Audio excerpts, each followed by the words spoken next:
begitu mulia. Kau tidak bercacat celah, sempurna perbuatanmu di hidup kami.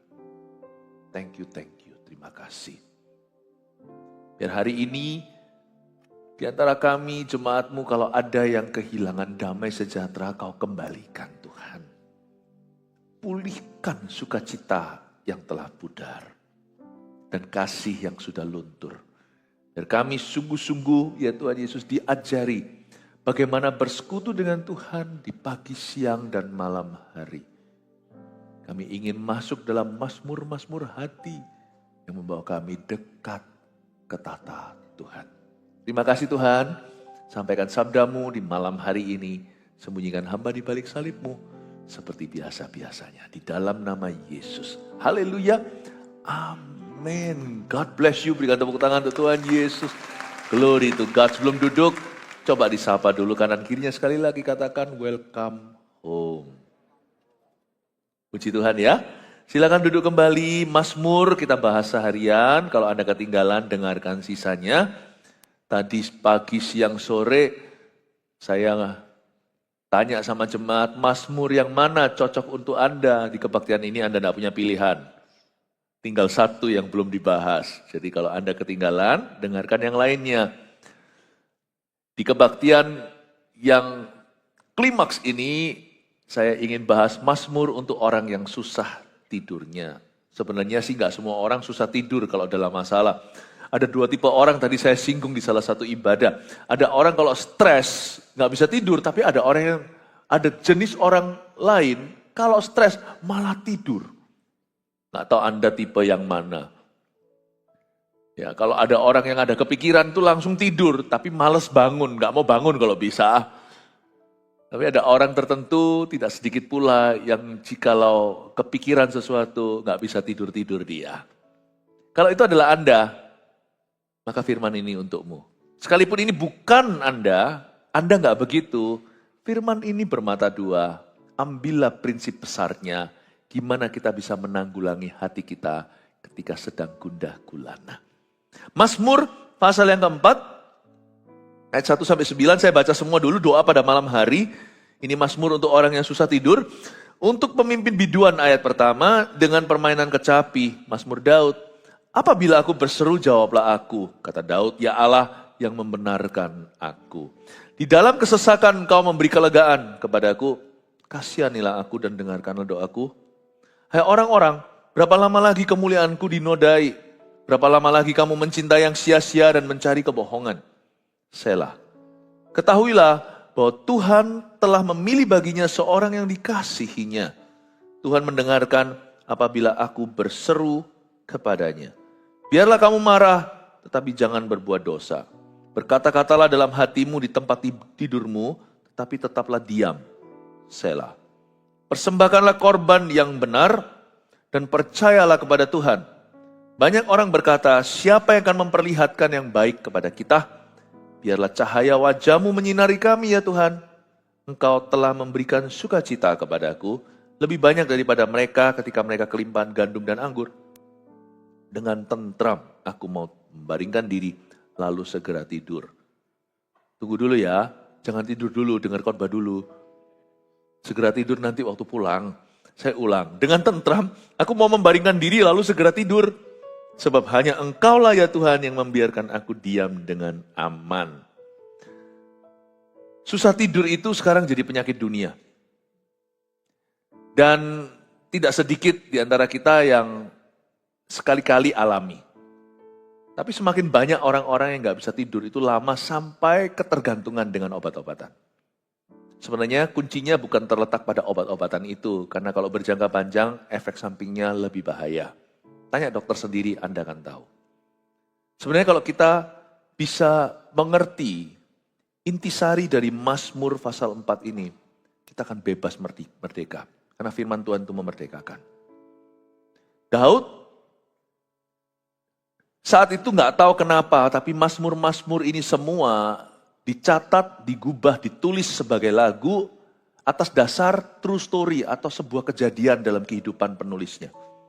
Daud pasti sedang di dalam tekanan, di dalam masalah. Paling tidak di salah satu ayat yang kita baca, dia kena fitnah. Itu kayak di hati itu bahasa Ibraninya keki. Kayak kesel gitu. Hatinya itu mangkel, kata orang Surabaya. Kayak hatinya itu nggak terima. Apa saja bisa jadi kepikiran. Hati-hati, hatimu bisa tertusuk panah api si jahat. Sedangkan kita tahu dalam Mazmur 127, Tuhan memberikan tidur kepada orang yang dia cintai. Salah satu tanda bahwa orang itu hidup dalam cinta kasih Allah adalah orang itu bisa tidur pulas tanpa gangguan. Jadi kalau kasih terganggu, tidur terganggu pula. Bukan hanya itu, Mazmur 127, sisi satunya lagi adalah Tuhan justru bekerja atau memberikan sesuatu, tunggu dulu saat orang itu tidur. Sama dengan operasi. Operasi kan pertama-tama anestesi. Tergantung ada operasi yang dibius total, ada yang dibius tengah, atau dibius lokal. Tapi kalau kita mau mencapai hasil yang maksimal, misalnya operasi besar, bius total. Baru setelah itu, operasi itu bisa terjadi tanpa gangguan, tanpa distraction, lalu berhasil dan sembuh. Ketika Tuhan membawa Hawa kepada Adam, Adam dikasih anestesi ilahi, maka Tuhan membuat Adam tidur pulas. Allah, sebagian dari pekerjaan Allah dalam hidup anak-anaknya, itu pada saat anaknya itu tidur. Karena tidur itu sebenarnya bukan sekedar istirahat. Tidur itu takdir. Diciptakan Allah, kita itu satu hari harus tidur pulas sekian jam. Berarti ada panggilan ilahi di dalamnya. Tidak heran setan tahu potensi itu dan ganggu. Karena dia tahu kalau sampai waktu yang sakral itu terganggu, kita nggak akan mendapat mimpi indah, tidak akan dapat mimpi dan penglihatan, dan hidup kita juga jadi tidak seimbang, jadi nggak sehat. Jadi kelelawar malam begadang, paginya bengkak matanya. Kedua kelopaknya kudu tertutup saja. Terbolak-balik semua jadi nggak indah pada waktunya. Segala sesuatu itu ada waktu, hanya indah pada waktunya. Mau ngalami berkat Tuhan, tidur waktu tidur, bangun waktu bangun, kerja waktu kerja, di gereja waktu di gereja. Di gereja jangan mikir kerja, di kerjaan jangan mikir pelayanan.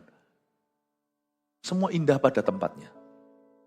Setan tahu, jadi saya ingin membicarakan sesuatu yang sifatnya dasar, ini pun pengajaran firman, bahwa tidur itu perlu. Bukan hanya Tuhan memberi tidur kepada barang siapa yang dikasihinya, tapi Tuhan juga baru bekerja di beberapa hal-hal tertentu di hidup ini saat kita tidur.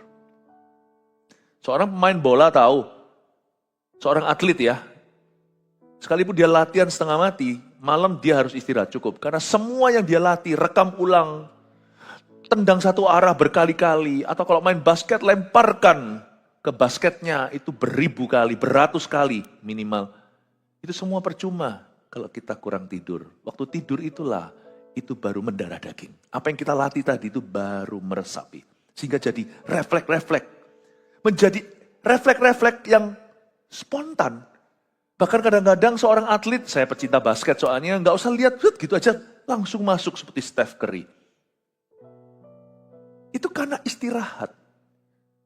Istirahatnya cukup. Nggak mungkin dia diizinkan begadang kalau besok final. Pasti sama coach pelatihnya sudah diwanti-wanti, bahkan oleh pemilik klubnya, lu jangan main-main ya, besok itu pertaruhan.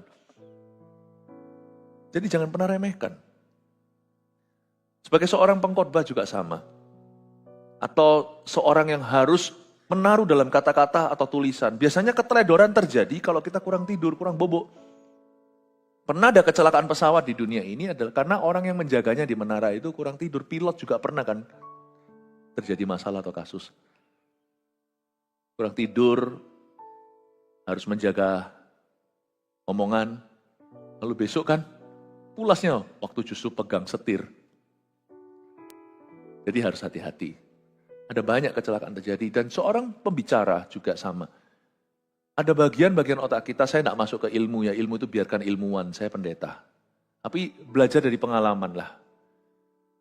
Kalau kita kurang tidur, itu betul-betul perlu keajaiban untuk bisa menaruh kalimat. Karena otak kita itu korsleting, tidak bisa compact disk, tidak bisa kita itu membuat efisiensi kata-kata, apalagi ketajaman efektivitas.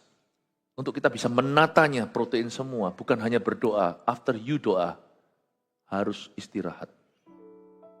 Nah ini tantangan buat saya, karena saya tadi pagi aja bangun jam 3.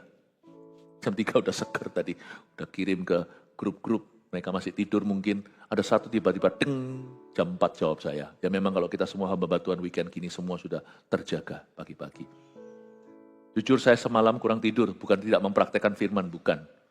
Ya, tapi I hope I can pull this through untuk mengajarkan sesuatu. Sekarang sudah ngerti ya tentang tidur itu pentingnya. Makanya itu Bapak Ibu Saudara, waktu tidur jangan bawa dendam di hati. Jangan kau kontaminasi mesbahmu itu. Sleeping is a blessing. There is blessing in sleeping. Untuk kita itu tertidur dan berdoa dulu. Biasakan doa sebelum kita itu pulas. Orang terakhir yang kita harus ajak bicara, orang terakhir adalah Tuhan. Orang pertama yang kita ajak bicara atau yang kita sapa harus Tuhan Yesus. Makanya di pasal 3 sebelumnya itu kebaktian 1 tadi khotbah saya.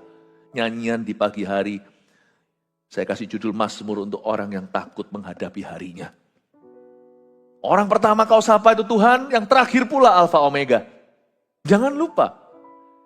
Ya, ada banyak ide itu Tuhan beri pagi-pagi fresh. Oh, tiba-tiba semalaman gua pikirin lembur-lembur. Pagi-pagi tiba-tiba, Eureka, langsung aja seperti Einstein, aku temukan rumusnya. Gitu aja.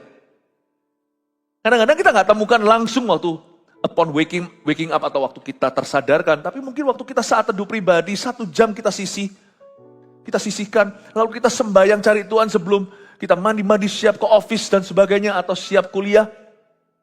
Atau ibu rumah tangga siap ke dapur kerjanya, belanja. Tuhan kasih di sana. Waktu kita memberikan embun pagi, kesegaran itu pada Tuhan. Penting loh ini. Ngapain sih Pastor Philip khotbah soal tidur? Saya rasa ini efek sih ke dalam hidupmu. Maka apapun yang penting dalam hidupmu penting bagi aku dan harus aku ajarkan. Secara firman. Mari sekarang kita lihat sedikit, mulai kita lihat satu persatu, kita bahas ya ayat per ayat. Mazmur untuk orang yang susah tidurnya. Untuk pemimpin biduan. Dengan permainan kecapi Mazmur Daud. Kita semua tahu ini Mazmurnya Daud. Dia ngalami apa kita nggak tahu persis. Nggak semua Mazmur itu ketahuan itu lagi kejadian apa. Kita ahli teologi pun hanya bisa meraba-raba. Tapi ada beberapa yang jelas sekali. Misalnya salah satu Mazmur yang saya bahas hari ini, Mazmur ini ditulis oleh Daud ketika dia lari dari Absalom. Nah itu jelas, itu 2 Samuel pasal 15-18. Kalau yang ini kita tidak tahu apa. Tapi saya bisa mereka-reka kira-kira dia ini mengalami masalah. Dan Daud pun mengalami susah tidur seperti kita. Untuk pemimpin biduan garis bawah. Untuk pemimpin biduan ini bicara tentang lagu yang dikasihkan ke WL-nya. Tapi kata untuk pemimpin di sini juga secara profetik bicara bahwa justru percaya nggak? Orang-orang yang paling nggak bisa tidur di dunia ini adalah para pemimpin. Sungguhan loh, jangan iri sama sukses orang. Aduh aku mau, andai kata aku bisa sekaya dia. Malah justru banyak orang-orang kaya gak bisa tidur. Ini gak termasuk saya ya, saya gak bisa tidur tadi malam itu lain cerita. Bukan karena saya kaya, tapi saking lelahnya gak bisa tidur. Terus pikirannya pagi harus bangun, pagi bangun gak tidur sekalian jam 3 udah melek. Udah seger sekali, udah berdoa segala. Jadi banyak orang kalau punya banyak tanggung jawab itu lebih menantang. Tantangannya lebih besar untuk dia itu bisa taruh pikiran itu lebih besar. Makanya itu kita semuanya itu harus belajar untuk bersyukur dulu. Dan belajar mencukupkan diri, jangan iri dengan orang lain. Kita sih maunya lebih besar, whatever it is, apapun itu. Tapi kadang-kadang kita tidak punya mental strength to carry a greater task. Kita tidak punya yang namanya kekuatan mental yang cukup untuk mengangkat bobot atau beban yang lebih berat. Makanya itu iri hati itu bodoh sekali. Ya. Mari kita percaya untuk taraf ini, di titik ini dalam hidupku, kasih karunia Tuhan cukup bagiku. Lalu bertumbuhlah sesuai seiring dengan kekuatan moralmu, kekuatan emosionalmu, kekuatan spiritual terutama, hubunganmu dengan Roh Kudus, persekutuanmu dengan Tuhan. Untuk pemimpin biduan, banyak leader di dunia ini. Saya curiga, saya nggak tahu, karena saya nggak tahu Tapi para presiden, perdana menteri itu kayaknya saya nggak tahu gimana mereka bisa menata pikiran mereka di taraf sebagai manusia. Saya tahu bahwa pemimpin itu jauh lebih challenging. Doakan pemimpinmu, jangan kau kritiki saja. Kalau Anda anak muda, papa mama masih aktif, papa apalagi misalnya berjuang di marketplace, di dunia kerja, doakan, gak gampang loh. Anak-anak muda yang ada di sini gak gampang jadi papa mama, membesarkanmu aja susah. Apalagi cari nafkah. Dan kedua-duanya, doakan mereka. Karena setan tuh selalu ingin memukul para leader dan pemimpin-pemimpin. Kalau bisa curi kesehatannya, kalau bisa ganggu aktivitasnya, kalau bisa membuat hidup mereka imbalance, membuat hidup mereka itu sempoyongan, kehilangan keseimbangan. You pray for them. Pray for your mother, doakan ibumu. Doakan bosmu, jangan hanya selalu kita itu kurang-kurang melulu, lalu kita rasan-rasan di belakang, yes sir, di depan tapi lalu kita cibir dia. Don't do that. Jangan gigit tangan yang memberimu makan. Doakan. Pemimpin biduan, untuk pemimpin biduan, pray. Atasanmu itu doakan. Doakan pemimpin CG-mu atau coachnya, di atasnya lagi supervisornya, atau supervisornya supervisor, TL-nya, di sini bahasanya team leaders. Atau bahkan pastornya, you pray for them. Not easy loh untuk carry such an anointing atau urapan seperti itu. Karena sebagai pemimpin itu, kita itu garis depan. Jadi apa-apa itu ngantem kita dulu, baru ngantem pengikut kita. You pray for them. Kadang-kadang ada yang namanya gangguan tidur itu terjadi akibat apa? Tidak tentu karena stres, juga bisa karena peperangan rohani. Doakan mereka. Sebuah pesan sederhana. Untuk pemimpin biduan, dengan permainan kecapi. Tapi sekarang lupakan tentang leader atau bukan. Ini berlaku untuk kita semua. Dengan permainan kecapi, kita ingat cerita ketika ketika Saul lagi stres. Kalau Saul itu masalah dosa, pemberontakan terhadap Allah. Jadi dia itu diganggu roh jahat, salahnya sendiri memang. Tetapi puji Tuhan ada seorang pemain kecapi yang masih muda, laki-laki namanya Daud. Kemerah-merahan dia. Tapi setiap kali dia mainkan kecapi, roh itu mundur dari Saul, roh-roh jahat itu. Jadi bagi Anda yang merasa susah tidur sekali-kali atau justru sekarang sudah jadi kebiasaan, insomnia dan pakai obat-obatan, dengarkan firman ini. Ada hikmat dalam perkataan yang akan keluar dari mulut saya. Dengan permainan kecapi, tahukah bahwa Mazmur itu healing music? Why don't you try yang namanya terapi pujian? Memuji Tuhan. Saya itu pernah depresi. Jangan pernah kita remehkan anak muda itu tahu apa. Anak muda itu dunianya kan muda. Kita ini loh, orang-orang tua ini yang lebih kompleks. Nggak tentu loh. Anak muda itu menghadapi tantangan zaman. Dan tambah lama bumi ini semakin tua, semakin zaman edan. Jadi kita harus mendoakan anak-anak kita. Jangan hanya tuduh-tuduh mereka. Jangan remehkan mereka. Meskipun mereka belum bekerja, belum punya tanggung jawab sebesar Anda, tapi di zaman kita muda, gak seperti mereka hari ini. Zaman saya muda dulu itu belum ada pelangi. Oh, pelangi ada yang ada di atas sana. Pelangi LGBT. Sekarang susah jadi anak-anak muda. Zaman saya dulu, saya masih ingat waktu saya kecil, ada artis Hollywood kena AIDS itu HIV. Wow, heboh. Sekarang, apa? Tidak headline news lagi. Zaman sekarang itu lebih susah. Jadi pray for young people. Hari-hari ini waktu saya melayani, saya ketemu loh banyak anak-anak muda yang stres loh. Jadi jangan apalagi kalau sama orang tuanya tidak komunikasi. Terus papa mamanya taunya hanya menuduh aja, kalau salah dimarahi. Tidak ada kekuatan moral, tidak ada support mental support dari mami daddy. Emosional support juga nggak ada, anak-anaknya itu hampa secara emosi, perasaannya itu tidak diperhatikan. Tidak ada keintiman di dalam keluarga. Bahkan tidak ada quality talk, tidak ada waktu kualitas. Apalagi spiritual support atau dukungan spiritual, nggak ada lah. Orang tuanya nggak tahu, bahkan orang tuanya nggak membangun kerohanian, gimana bisa bangun anaknya? Jangan kita anggap enteng anak-anak kita. Anak kecil sekarang tuh bisa stres. Dari zaman saya aja 30 sekian tahun yang lalu, saya umur 18 tahun itu kena depresi. When I was 18. Mungkin juga ada pindah-pindah tempat itu pengaruh buat saya. Waktu itu kami sebagai keluarga nggak ngerti seperti ini. Umur 6 saya sekolah Taiwan. Pulang dari Taiwan gak bisa bahasa Indonesia, dibully di Indonesia. Bullying itu terjadi loh. Saya dibully di sini, dihajar saya. Sungguhan dihajar secara fisik. Kan gak bisa ngomong bahasa Indonesia, habis saya. Sudah bisa ngomong bahasa Indonesia, cabut lagi saya ke Singapura. SMP di sana. SMP baru selesai di sana, saya pindah ke Kanada SMA. Kuliah di situ. Bukan karena itu sih, tapi karena pergaulan. Saya banyak stres dulu. Umur 18 saya depresi 3 kali mau bunuh diri. Depresi saya menjadi umur 16 sampai 18. Sampai dengar-dengar suara. Suaranya gak enak sih. Saya tahu terjadi, akhirnya saya ngerti itu roh jahat. Tapi dulu saya gak tahu. Saya kira apa, saya gila. Saya dengar suara, bunuh orang itu. Makanya jangan heran kalau kita lihat di video ada anak muda, di video di news, di berita, lalu dia masuk penjara. Waktu ditanya, kenapa kau membunuh? Ada suara menyuruhku. Dunia menyebut dia sakit jiwa. Tapi kita juga tahu ada roh jahat. Saya dulu tuh parah. Umur 16-18 itu. Jangan kau remehkan anak-anak muda. Pray for your sons. Pray for your children. Doain anak-anakmu. Jangan dianggap remeh. Oh tapi kan keluarga kami Kristen. Oh. Jauhkan. Bebaskan kami dari jahat adalah doa Bapak kami. Justru untuk anak-anak Tuhan doa itu. Tahukah setan itu menargetkan pertama-tama anak-anak Tuhan? Dia tidak menargetkan anak-anaknya sendiri. Wong sudah miliknya. Anak-anak terang. Tidak nakut-nakuti, tapi supaya kita berjaga-jaga dan waspada. Pray for young people nowadays. Doakan untuk orang-orang muda hari-hari ini.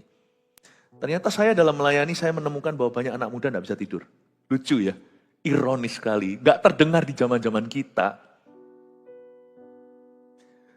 Saya sarankan, muda tua, kalau kita mengalami pergumulan ini, terapi pujian itu apa? Permainan kecapi itu gak harus alat musiknya kecapi beneran, tetapi sering mendengar puji-pujian. Bahkan kalau bisa, suka memuji Tuhan. Itu luar biasa efeknya. Saya bebas, itu umur 18 tahun. Itu waktu saya bertobat lahir baru di Kanada, itu saya dengar lagu-lagu, misalnya Pak William Count, ya kan? Pastor Robert Lea, itu lagu-lagu zaman dulu tuh hit sekali di antara gereja-gereja karismatik. Yang saya dengarkan itu. Makanya sampai sekarang Anda ngerti kenapa lagu-lagu saya jadul. Lagu-lagu saya itu tahun 92-an, 90s. Kenapa lagu-lagu itu berarti? Karena lagu-lagu itu yang set me free. Zaman itu ya taunya lagu itulah. Sebelum itu saya tahu lagu karena saya pernah ke gereja, tapi lebih kepada gereja yang jauh lebih tradisional. Tidak nge-flow in the spirit. Bukan permainan kecapi, artinya bukan healing music, tetapi lebih kepada kidung-kidung pujian. Apa yang dicari orang uang. Apa yang dicari orang uang, bukan Tuhan Yesus. Saya dulu waktu dengar itu ya bagus sih, itu peringatan. Tapi saya nggak ngerti, tidak ada dijelaskan. Jadi gimana? Kita harus cari Tuhan atau cari uang? Lagu-lagu kidung itu harus dijelaskan, ya kan? Kidung, ada beberapa lagu itu, lagu-lagu sekolah minggu ceritanya. Waktu saya nggak dijelaskan, saya bingung. Jadi lagu ini mengendorse itu, menganjurkan atau menentang itu. Saya jadi nggak jelas. Saya nggak ngerti lagu-lagu pujian, belum ketemu lagu yang menjamah sampai saya lahir baru, pas saya umur 18. Waktu itu lagu-lagu itu masuk di hidupku dan saya ubah. Waktu zaman kaset tape itu loh. Saya dari lagu-lagu dulu yang Bon Jovi, lagu ya zaman-zaman itulah ya, bapak-bapak di sini, ya kan, lagu-lagu Bee Gees, lagu-lagu apa yang ini itu, lagu-lagu zaman-zaman itu New Kids on the Block, Step by Step, nggak tahu ya. Yang tahu ketahuan lah usianya. Ya, lagu-lagu itu semuanya, tak ganti semuanya. Kaset saya ganti. Kaset saya didominasi dengan William Count dan Robert Lea. Dan didominasi dengan lagu-lagu yang lainnya, ini itu mulai keluar ini, album itu, album Saat Teduh zaman itu, 60 menit segalanya enak gak enak gue dengerin. Tapi itu membawa kesembuhan di dalam hidupku, sungguhan loh. Umur 18 itu betul-betul saya jadi seorang pemuji. Gak bisa nyanyi. Bonusnya dikasih suara jadi sedikit tambah merdu. Dulu sungguh-sungguh suara saya itu kuncinya berubah-ubah.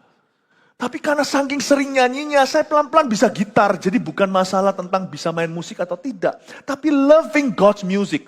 Mencintai musiknya Tuhan. Itu menyembuhkan, itu really.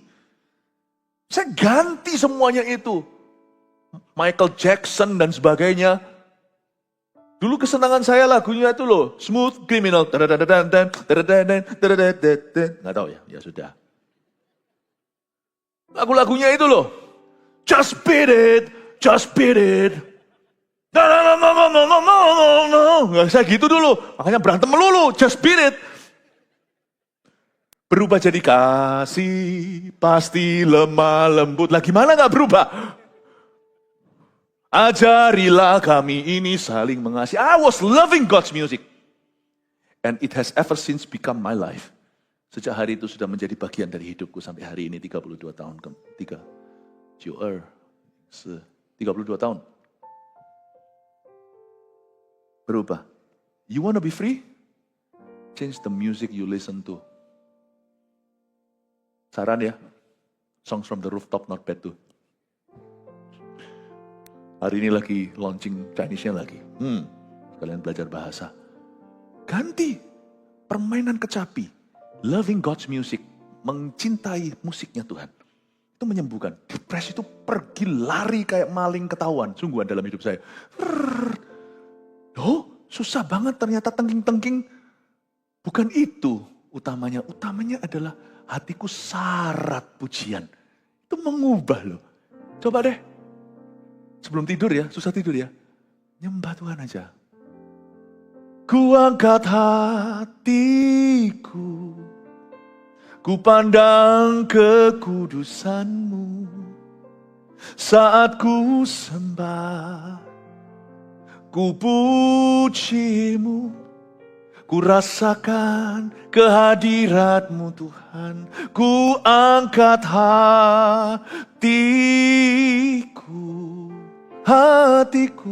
Ku pandang kekudusan-Mu. Saat ku sembah, ku puji-Mu. Ku rasakan kehadiran-Mu Tuhan. Saya nyanyi kadang-kadang satu lagu tak ulang-ulang setengah jam juga gak bosan-bosan. Kalau hati itu penuh kasih mula-mula. Kadang-kadang malah justru di lirik-lirik terakhirnya saya jadi nangis. Jadi cengeng saya kalau di hadirat Tuhan. Nangis tapi plong gitu lepas. Gampang tidur kalau zaman dulu kalau dengar suara jam 3 pagi subuh. Saya gak mungkin mulai merem. Sekarang saya bisa perintahkan pada jiwa saya, jiwaku. Pujilah Tuhan. Tenang tidur. I can command my soul to rest. Except last night, kecuali tadi malam. Jadi firman ini biar kena ke saya juga. Sama-sama kita dikotbahi. Untuk pemimpin biduan dengan permainan kecapi, Mazmur itu healing music. Mazmur itu healing music. Banyak sekali. Engkau gembala yang baik, Mazmur 23. Seperti rusa rindu, Mazmur 42. Banyak sekali. Telah digubah nih lagu. Nyanyi aja terus. Lama-lama kan ngantuk. Oke? Ayat 2. Apabila aku berseru, jawablah aku. Apa yang membuat orang itu tidak bisa restful, hatinya tidak bisa sabat, itu karena hatinya dia tertuduh. Apabila aku berseru, jawablah aku. Ya Allah yang membenarkan aku. Di dalam kesesakan, Engkau memberi kelegaan kepada aku. Kesesakan macam apa ini? Kalimat sebelumnya, ya Allah yang membenarkan saya. Ada perasaan guilty di hati. Kadang-kadang ini yang menghantui pada malam hari. Kasihanilah aku dan dengarkanlah doaku. Kalau ada sesuatu di dalam jiwa Anda belum dibereskan, jangan ditutupi dengan macam-macam yang lain. Cepat selesaikan di hadapan Tuhan. Kalau Anda merasa bersalah tentang sesuatu, cari hadirat Allah, masuk ke ruang doa, gak perlu jam-jaman, 15 menit pun jadi, ucapkan kalimat-kalimat yang sungguh-sungguh mengakui dan secara sengaja menyerahkan ke Tuhan. Ya Allah yang membenarkan aku berseru, apabila aku berseru jawablah aku. Di dalam kesesakan Kau memberi kelegaan. Waktu hati kita sesak, sesaknya ini gak main-main, sesaknya ini karena perasaan bersalah. Entah apa yang telah kau lakukan, atau apa yang tidak Anda lakukan yang membuat Anda merasa guilty. Salah satu feeling atau emosi yang paling buruk yang manusia bisa miliki adalah feeling guilty. Tapi sebenarnya itu emosi yang baik kalau itu adalah templakan Roh Kudus. Tapi kalau itu adalah sesuatu perasaan bersalah yang kita simpan, kita tidak akui, itu namanya lari. Kemanakah aku dapat pergi menjauhi Roh-Mu Tuhan? Semakin lama kita lari semakin jauh, semakin jiwa kita tertekan. Gimana bisa istirahat, gimana kita bisa tenang, kita kehilangan damai malahan. Semakin jauh aku, tanganmu menekan aku dengan berat. Mazmur 139, doa di hadapan Allah yang Maha Tahu. Di dalam kesesakan kau memberi kelegaan. Salah satu emosi yang paling negatif yang manusia bisa punya adalah perasaan guilty yang tidak diselesaikan di hadirat Allah. Makanya itu saya suka sekali di ayat 2. Apabila aku berseru, jawablah aku. Ya Allah yang membenarkan aku. Tuhan, please benarkan saya. God my righteousness, aku salah, aku minta ampun. 1 Yohanes 1 ayat 7 berkata, kalau kita berkata kita tidak berdusta, kita bohong. Tapi kalau kita salah, kita berdosa, akuilah dosamu. Allah itu setia dan adil, dia bukan hanya akan mengampunimu, tapi juga menyucikanmu dari segala perbuatanmu yang jahat. Ya Allah yang membenarkan aku, take my guilt. Saya merasakan sesuatu ya, ini efeknya langsung. Ya, seorang psikiatris saja tidak akan bisa memberitahumu. Karena hanya berbicara sampai ke alam jiwa. Tetapi kalau kita mau bicara ke dalam alam roh, itu hanya firman Allah. Saya mendapati sesuatu kalau hati saya beres sama Tuhan sebelum saya tidur. Saya jauh lebih tenang dan saya bisa tidur dengan pulas. Lucu pernah sekali saya nggak bisa tidur. Tapi setelah saya bicara kepada Tuhan dan berkata, Tuhan, apa ini yang ganjel di hatiku? Saya doa sama Tuhan sebentar. Amin. Ini sungguhan berapa kali saya coba. Waktu amin langsung menguap. Hati-hati dengan kata amin kalau malam hari. Amin. Kalau beres sama Tuhan tuh enak loh. Sungguhan loh. Kita nggak bawa beban. Sehingga besok pagi hari itu selalu baru setiap pagi. Baru setiap pagi, besar setiamu Tuhan. Besar setiamu. Your mercies, they are new every morning. New every morning. Great is thy faithfulness, O Lord. Great is thy faithfulness. Tuhan ingin supaya setiap pagi itu baru, bukan basi. Karena itu malam hari cara kita ending, menyelesaikan hari itu, menentukan besok pagi rahmat yang kita terima. Sadarkah Anda pentingnya transisi ketika kita tidur malam hari menuju ke new mercy? Imigrasi berkat itu ada dua sisi. Misalnya kalau kita ada di sisi sini, misalnya orang Amerika mau ke Meksiko, sisi Amerika ada tok paspor keluar, mau masuk Meksiko ada tok paspor Meksiko. Ya, hola, ¿cómo estás tú? Di sebelah sini, hello, how are you? Dua sisi. Sisi berkat Tuhan setiap hari dalam hidup kita adalah malam hari dan pagi hari. Pastikan Anda mulai dengan benar dan akhiri juga dengan baik. Itulah sebabnya tidak dianjurkan membawa amarah sampai ke ranjang tidurnya setelah matahari terbenam. Gimana kalau ngamuknya mulainya pukul 7 malam? Ya jangan matiin lampu.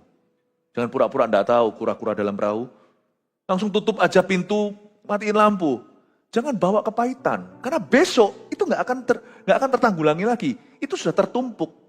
Seperti makanan yang nggak sehat. Misalnya kalau di jalanan tidak tahu gimana. Itu bumbu dibawa tidak diganti, disiram lagi. Makanya lezat. Tapi itu semuanya sudah ngendap. Banyak hal pagi hari kalau malam tak kau selesaikan. Besok tidak kita bicarakan lagi. Lalu berbulan-bulan. Hatinya kenapa erosi, kenapa tiba-tiba berubah setia. Lu jangan heran. Itu sudah diendap terus setiap hari. Malam tidak ditok, pagi nggak ditok. Udah gitu aja. Be careful, kita harus profesional untuk bisa bukan hanya menjaga hati dalam segala waspada, tapi menjaga hari dengan waspada pula. Karena tiap hari ada kesusahannya, berarti tiap hari juga ada glorinya. Sebenarnya saya ditanya sama orang gini, Pastor Philip, apa sih rahasianya untuk membangun sesuatu karir apa yang sukses? Saya bilang gampang kok. Your success isn't determined by your dreams. Suksesmu tidak tergantung dengan mimpimu sih. Mimpi orang itu muluk-muluk besar. Kalau nggak percaya, orang di luar sana sampai yang sakit jiwa, sampai yang telanjang bulat. Lalu kalau Anda tanya itu punya mimpi, justru mereka kadang-kadang jadi begitu karena mimpi mereka tidak kejadian. Kecewa, terpukul, Bisa jadi begitu. Tuhan, jadi kuncinya bukan di mimpimu. Sukses kita, seorang anak Tuhan, itu ditentukan bagaimana Anda mengikut Kristus setiap hari, memikul salibnya. How do you follow Christ daily? Makanya di dalam doa Bapak kami, berikan pada kami hari ini makanan kami. Yang secukupnya dalam bahasa Inggrisnya, give us today, hari ini, bukan tomorrow, bukan besok, bukan kemarin. Kita bisa buat perencanaan. Tetapi cara kita jalani hari per hari, itulah suksesnya nanti. Give us today our daily bread. Saya ingin sekali mengajarkan, memuridkan Anda lewat firman ini supaya kita sama-sama komitmen. Day by day setiap hari tidak kecolongan. Amin Bapak Ibu Saudara. Ya Allah yang membenarkan aku, selesaikan segera, kasihani aku dan dengarlah doaku. Coba lihat ayat 3, ini lucu. Kalau Anda teliti, jangan lupa ya konteksnya. Mazmur itu lagu. Dan ini adalah doa. Jadi Daud itu di ruang doanya lah ceritanya. Ngomong sama Tuhan. Kok tiba-tiba dia ngomong sama orang? Gak mungkin lah dia bawa musuhnya masuk ke kloset doanya.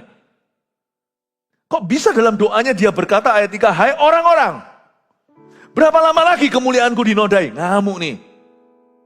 Kalian kok cemari reputasiku? Kenapa kalian character assassination? Kenapa kalian membunuh karakterku? Hai orang-orang, berapa lama lagi kemuliaanku dinodai? Ini lagi murka nih Daud. Berapa lama lagi kamu mencintai yang sia-sia dan mencari kebohongan? Kenapa kalian fitnah-fitnah?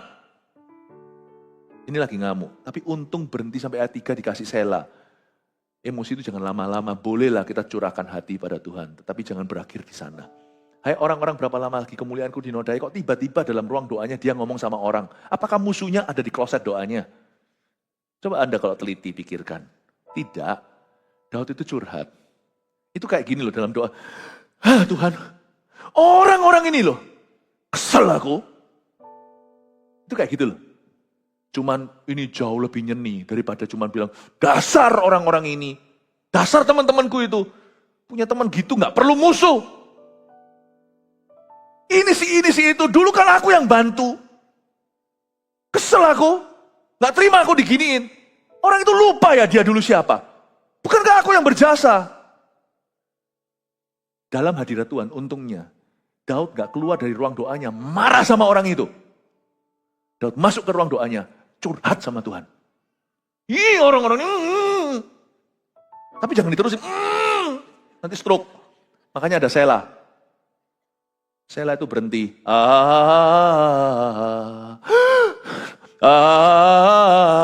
Gak ada Sela, perenang pasti tenggelam. Orang kalau renang kan gini. Ini ya. Ini. Itu Sela. Sela. Kalau enggak gini terus ngambang. Ngamuk itu ada batasnya. Dalam doa silakan curhat. Tapi kasih satu ayat aja, jangan lebih dari itu. Kasih Sela. Ketika dia Tuhan bilang, nafas dulu. Sela. Malam hari kalau ada sesuatu tidak beres, jikalau Anda hatinya masih marah, jangan tidur dulu, nyalain lampu. Kalau Anda perlu doa sendiri, menyingkirlah satu tempat, beritahu jangan diganggu dulu. Doa. Curahkan hati, lalu Sela. Nafas panjang. Oke Tuhan. Lalu lihat ya ayat 3 ke ayat 4, terjadi perubahan tonasi. Perubahan berita. Ayat 3 kan dia ngamuk. Ini orang-orang ini gergetan aku. Hai orang-orang, berapa lama lagi kemuliaanku dinodai? Kok aku difitnah-fitnah? Coba lihat ayat 4. Ketahuilah. Berubah dia. Ada shift gear. Tadinya itu R, reverse. Sekarang jadi D1. Anak-anak muda sekarang mungkin tidak bisa ya. Mobil manual ya. Asik loh manual. Apalagi kalau sudah jago gitu ya. Untuk impress ceweknya gitu pakai 2 jari aja. Gigi 3, gigi 4, gigi 5. Kalian nggak tahu mungkin yang muda-muda sekarang cuman taunya R, D, N netral, P, Philip. Gitu ya. Ini terjadi perubahan gear, sadar enggak Anda?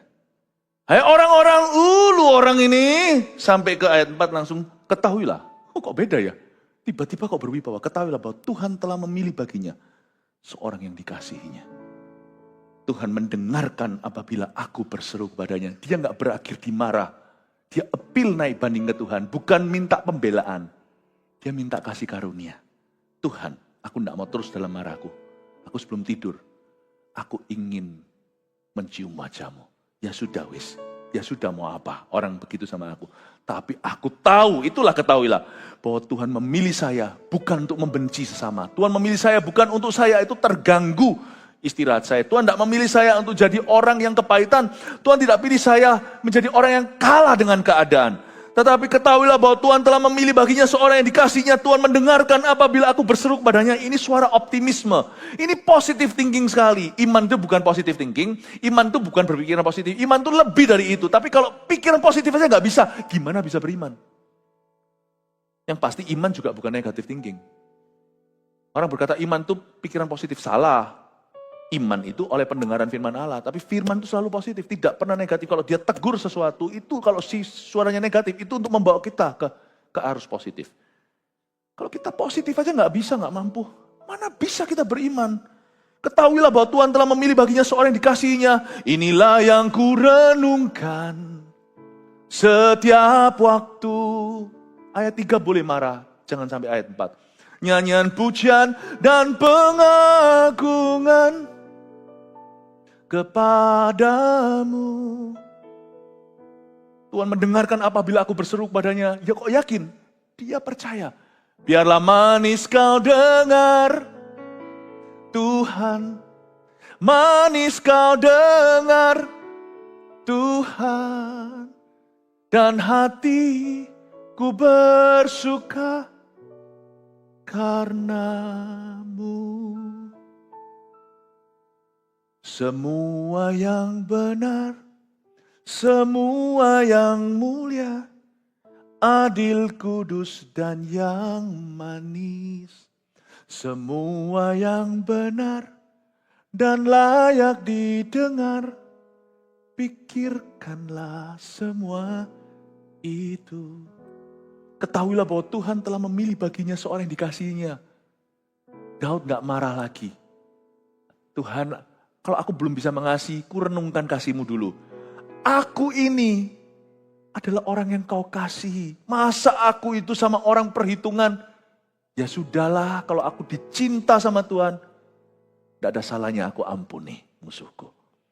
Tuhan mendengarkan apabila aku berseru kepadanya. Positif sekali. Penting sekali malam hari Anda itu shift gear. Tadinya reverse, mundur. Kalau manual kan gini. Dek, dek. Ya, jangan lupa untuk di press dulu, bukan brake-nya pun koplinnya juga. Tapi harus berubah langsung ke maju. Gigi 1, gigi 2. Anda harus shift gear, berubah dari reverse ke D1, berubah dari manusia fokusnya kepada Allah dan janjinya.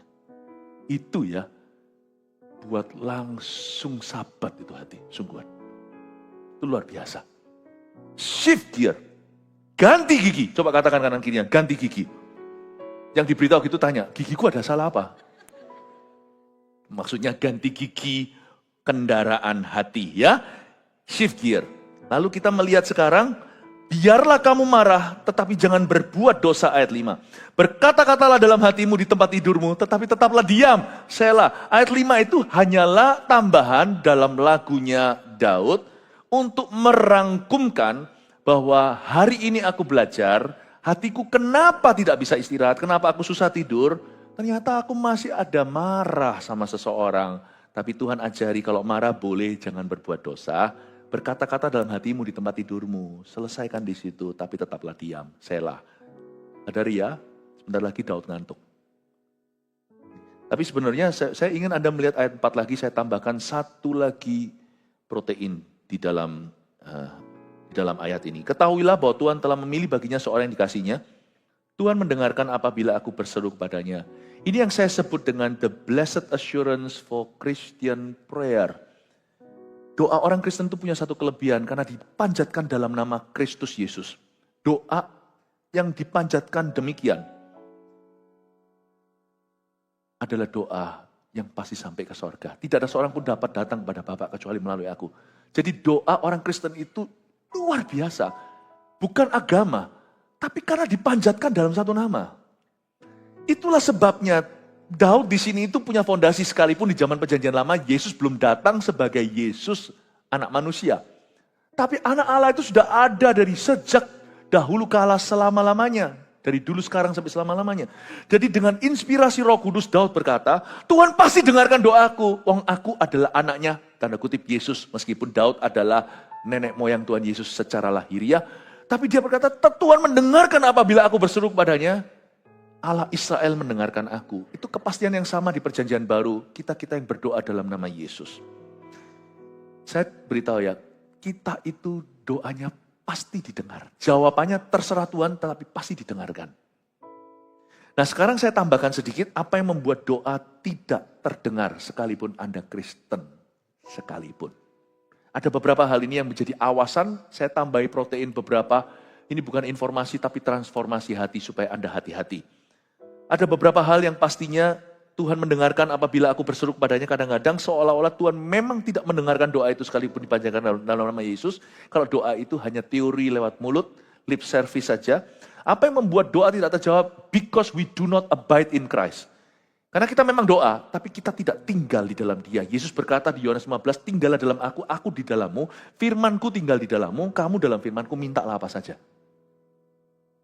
If you don't abide in Christ, kalau kita tidak tinggal dalam Kristus, jangan anggap nama Yesus itu mantra. Belajar dari anak sekewa, mencoba tengking setan pakai itu, setannya takut, gentar, tapi tidak mau keluar.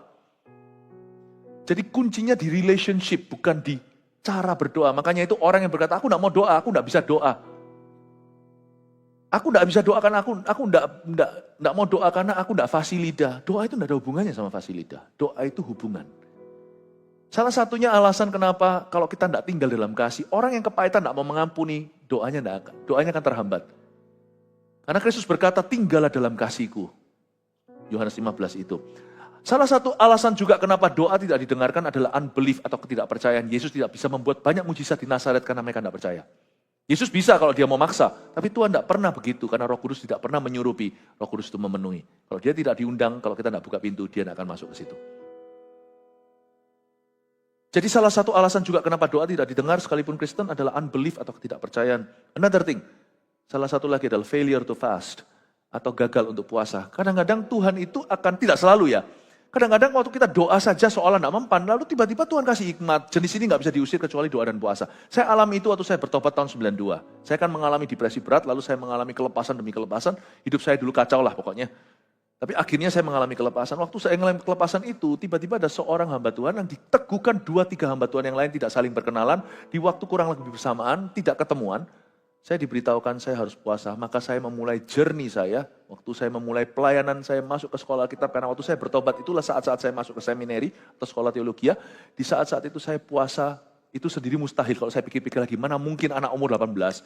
Anak umur 18 itu perutnya itu adalah lembah curam tak bertumbuh. Saya makan nasi pecel dulu itu bisa 4 bungkus. Makan instan noodle itu bisa 7 sekali makan ya, bukan seumur hidup. Tiba-tiba Tuhan suruh saya puasa. Demi pemakaian Allah, saya masih ingat kok. 3 hamba Tuhan, berbeda-beda, kebangsaan juga. Dan saya diteguhkan oleh Tuhan, saya puasa 40 hari tidak makan solid saya. That's how I begin my ministry. Gak bisa seperti Tuhan Yesus 40 hari, itu gak makan, gak bisa, saya gak bisa. Saya masih pertumbuhan lagi waktu itu. 40 hari, saya hanya minum liquid food. Saya tidak makan solid 40 days. Kalau saya gagal melakukan itu, ya pasti Tuhan hair lagi. Bukan berarti Tuhan tidak cinta atau berkatnya dicabut, ya enggak. Tetapi pasti Tuhan suruh saya lakukan. Kadang-kadang ada orang di sini yang disuruh Tuhan puasa, enggak mau. Ya pasti ada sesuatu yang terhambat. Selain itu apalagi? Bad marriage. Di Perjanjian Baru dijelaskan, hai laki-laki, perlakukan wanitamu, istrimu dengan baik dan benar sebagai teman pewaris kehidupan supaya doamu jangan terhambat. Naikkan tangan kudus. Jangan pakai untuk mukul. Jadi bad marriage atau pernikahan yang terganggu bisa mengganggu jawaban doamu. Apalagi unconfessed sin atau dosa yang sengaja disimpan tidak ditobati. Dan kita terus simpan di sana dalam kemunafikan, Tuhan akan dengarkan doa orang itu. Dia mau teriak-teriak, tidak bedanya dengan Nabi Baal. Nggak akan didengar sama Tuhan. Oke? Selesai ya, saya lanjutkan beberapa ayat lagi, lalu kita selesai. Siapa belajar sesuatu, diberkati Tuhan. Oke, puji Tuhan ya. Sabar-sabar ikut saya akan selesaikan segera. Ayat yang ke-6, persembahkanlah korban yang benar dan percayalah kepada Tuhan. Saya suka sekali ini. Di sini Daud sudah mau tidur ini kan doa pada malam hari. Persembahkan korban yang benar dan percayalah kepada Tuhan, belajar di art atau seni. Ini bukan seni bela diri, ini seni untuk membuat jiwamu istirahat. Badannya akan mengikut. Persembahkan korban yang benar di atas ranjang. Waktu kita berbaring, kita bisa bicara pada jiwa kita sendiri dalam bentuk sebuah lirik lagu, atau ada suatu ayat firman, atau ada suatu statement pernyataan iman. Pernah nggak? Siapa di sini pernah waktu bangun tidur, langsung tiba-tiba kita bangun itu pada sebuah lagu. Nggak mungkin kan orang tidur persiapan dulu. Waktu bangun tuh lagu itu ngiang-ngiang. Misalnya lagu apa yang kita dengarkan, misalnya ya bangun langsung kau satu penuh kasih. Kita masih belum sadar. Aku tuh 1, 2, 3, 7, 9, 4, 8, 5, 6 itu nomor teleponnya siapa? Enggak, tapi kau satu penuh kasih, 2 penuh hikmat. Kadang-kadang lagu pujian cepat, kadang-kadang lagu pujian lambat. Kadang-kadang waktu kita bangun tiba-tiba, tak kusangka sejak dulu. Nah, kita bisa nyanyi. Itu ngiang-ngiang terus sepanjang hari. Itu bukan kebetulan loh. Itu Roh Kudus yang taruh di situ. Dan kadang-kadang jangan tunggu Roh Kudus taruh saja. Malam hari bicaralah kepada dirimu sendiri. Hai jiwaku, pujilah Tuhan. Nggak usah nyanyi seluruh lagu. Saya biasakan diri nyanyi cuman 1/4 lagu, cuman ngambil beberapa lirik saya ulangi. Langsung saya tidak sadar. Loh, saya sudah ketiduran. Lalu saya matikan lampu. Paham ya? Bisa lewat satu lirik, bisa lewat satu ayat. Saya ingat-ingat ayat. Saya belajar untuk merenungkan. Saya pelajari seni untuk waktu berbaring itu saya bersekutu dengan Tuhan. Siapa tahu nih bukan berpikiran buruk. Suatu hari kalau tua gak bisa bangun gimana? Saya sudah punya keahlian untuk bersekutu dengan Tuhan di atas tempat tidur saya. Gak takut sakit bukan berarti imani. Kenapa? Saya cukup mahir sudahan. Waktu saya flat in my bed. Saya bisa, otak saya itu sudah terbiasa nuruti roh saya untuk ingat ayat, ingat satu lirik, saya sudah biasa. Persembahkan korban yang benar. Ini di atas tempat tidur ini Daud ngomong ini. Percayalah kepada Tuhan. Banyak orang berkata, siapa yang akan memperlihatkan yang baik kepada kita? Biarlah cahaya wajahmu menyinari kami ya Tuhan. Engkau telah memberikan sukacita kepadaku lebih banyak daripada mereka ketika mereka kelimpahan gandum dan anggur. Sebelum ayat terakhir saya jelaskan ayat 7 dan 8. Ternyata sampai ayat 7 itu masih ada efeknya. Kata-kata manusia itu betul-betul berkuasa. Jadi hati-hati apa yang kau katakan pada orang-orang di dalam hidupmu, terutama darah dagingmu. Hati-hati, karena itu akan mengiang. Terbukti di sini meskipun Daud sudah kayak begitu imannya, masih saja dia, bukan berarti dia balik kucing ya. Tapi kalau Anda lihat ayat ke-7, banyak orang berkata, siapa yang akan memperlihatkan yang baik kepada kita? Banyak loh Tuhan, orang-orang sekelilingku itu ngomong begini, ayo siapa yang bisa... siapa yang akan memperlihatkan yang baik kepada Daud? Gak mungkin lah, orang itu sudah ditinggalkan semua. Tuhannya pun sudah lupa. Tapi dia berkata, biarlah cahaya wajahmu menyinari kami ya Tuhan. Ingat ya, sebelum tidur mungkin, kenapa saya biasakan mempersembahkan korban yang benar di atas tempat berbaring? Karena terkadang saya harus akui bahwa masih ada kata-kata negatif yang terngiang-ngiang. Tidak tentu kata-kata orang, kadang-kadang otak sendiri. Ketika perkataan manusia yang negatif itu terngiang-ngiang, pastikan doamu menggelegar. Yang terngiang-ngiang banyak orang berkata, mana ada orang akan memperlihatkan yang baik kepadanya. Yang menggelegar adalah, biarlah cahaya wajahmu menyinari kami ya Tuhan. Saya suka untuk membuat kata-kata negatif yang jalan-jalan, shopping di pikiran saya. Jangan sampai masuk ke hati, saya skakmat sama satu ayat. Sebelum tidur itu saya selalu bersih. I sleep clean. Karena saya punya satu ketakutan yang lugu. Bukan ketakutan juga sih, takut yang enggak sih. Kekhawatiran juga bukan, tapi concern lah ya. Ada suatu keprihatinan yang lugu. Bukan imani loh ya, karena kita nggak tahu loh ya. Kita kan sudah dengar banyak di masyarakat, tidur dia nggak bangun lagi. Kadang-kadang kalau kita tulis di kartu imigrasi, masuk negara mana, last embarkation, ya artinya airport terakhir yang kau injak di mana. Kalau Anda transitnya itu dari Singapura, tulis Singapura. Last embarkation kalau langsung dari Juanda direct kemana Malaysia, tulis Surabaya, ya kan? Kadang-kadang last embarkation sebelum surga itu bubuk loh bagi beberapa orang. Tidur nggak bangun. I always have this discipline yang sudah saya terapkan 32 tahun. When I sleep clean. Saya tidak akan bawa satu dosa yang belum saya akui. Saya tidak hutang I love you kepada keluarga saya atau I'm sorry. Never. Dan saya tidur dengan suatu conscience bersih, tidak ada yang saya tangguhkan. Kalau Tuhan suruh saya hari ini injili siapa, saya tidak mau hutang darah, besok kalau nggak bangun gimana, bukan imani begitu. I sleep clean every night. Tiap malam. Kenapa orang wanita itu sangat disiplin loh, terus terang loh ya. Yang bersihan, selalu cleansing dulu. Make up-nya dicopot. Kecuali make up-nya memang cuma pasangan gini. Tapi kalau make up itu ditaburkan, dicat gitu segalanya harus dibersihin. Kenapa? Supaya nggak jerawat dan sebagainya. Kenapa kita gosok gigi kita tapi nggak gosok hati kita? Gosok gigi, kumur lagi. Floss lagi. Pastikan bersih di semua sela-selanya supaya tidak jadi karang gigi. Tapi why not hati? I sleep clean. Saya cleansing. Hati. Saya nggak pakai makeup, ngapain cleansing muka. Saya sikat hati saya bersih. I sleep clean karena saya tidak tahu kapan saya tidak bangun.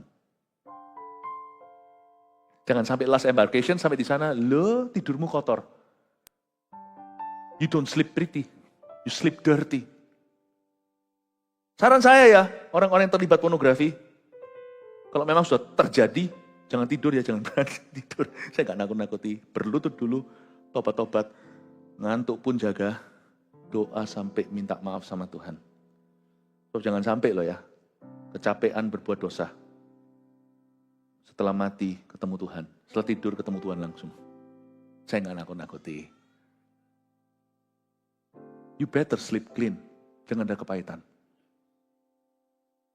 Saya nggak mau hutang sama jemaat, nggak mau hutang darah. Kalau waktunya saya bobok malam ini, saya sudah selesaikan 5 ibadah, memberitahukan semua yang saya tahu per hari ini. Besok saya beritahu lagi hal-hal yang saya temukan. Saya tidak akan hutang sama siapa-siapa. I sleep clean. Tahu nggak cara saya tidur seperti apa? Coba lihat saya ya, mau difoto silakan. Sungguhan, lihat ya. I sleep smiling. Saya tidur itu tersenyum. Kalau sampai nggak bangun suatu hari, saya datangnya ke Tuhan dengan senyum. Ya, format wajah saya itu saya bawa ke kekekalan. Tapi saya pasti bangun, don't worry, karena saya harus menguburkan banyak orang.